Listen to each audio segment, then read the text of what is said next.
ST महाविद्यालय lecture में आपका स्वागत है।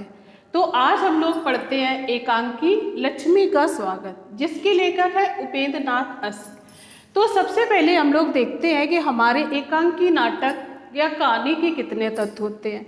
तो हमारे एकांकी हो या नाटक हो, कहानी हो, सभी के एक ही तत्व होते हैं। तो हमारे इसके भी 6 तत्व होते हैं। नंबर 1 कथानक, नंबर 2 पात्र और चरित्र चित्रण, नंबर 3 देश काल और वातावरण, नंबर 4 संवाद योजना, नंबर 5 भाषा शैली, नंबर 6 उद्देश्य। तो कथानक में हमारे संपूर्ण नाटक होता है कि कौन सा हमारा संपूर्ण नाटक या नाटक की जो सार होता है वो होता है। पात्र और चरित्र चित्रण यानी कि बिना पात्रों के हमारा कुछ भी संभव नहीं है। देश काल और वातावरण, कौन सी चीज किस समय हमको प्रस्तुत करनी है। अगला आता है संवाद योजना यानी कि आपस की वार्तालाप। फिर आता है हमारा भाषा शैली, किस भाषा का हमको प्रयोग करना है। फिर आता है लास्ट में हमारा उद्देश्य। तो इस प्रकार से हमारे एकांकी के 6 तत्व हुए। अब हम लोग देखते हैं कि एकांकी के मुख्य पात्र कौन है। जो एकांकी का मुख्य पात्र है वो रोशन है और उसका बेटा अरुण है और माता पिता हैं और रोशन की पत्नी सरला है।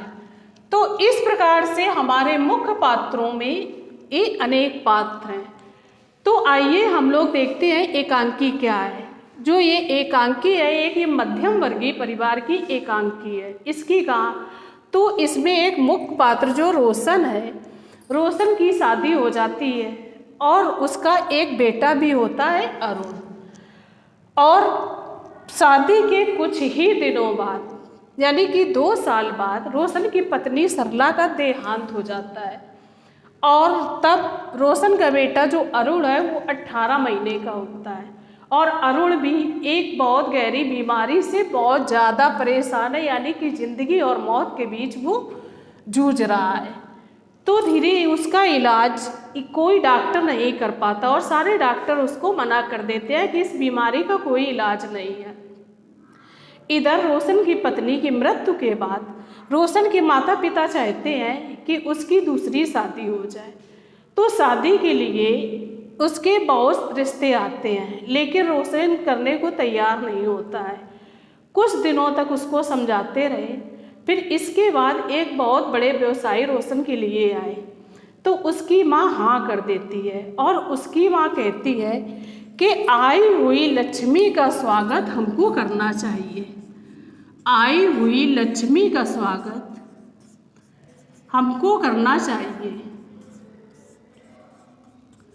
स्वागत हमको करना चाहिए। तो इस प्रकार से इस कहानी का तभी नाम लक्ष्मी का स्वागत रखा गया।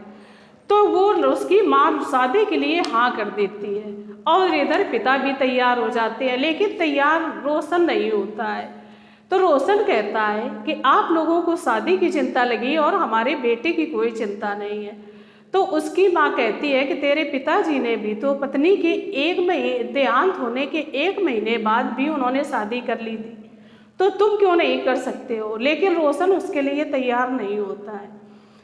कुछ समय बीतता गया, लेकिन उसके माता पिता ने एक बहुत बड़े व्यवसायी के यहाँ शादी तय कर दी।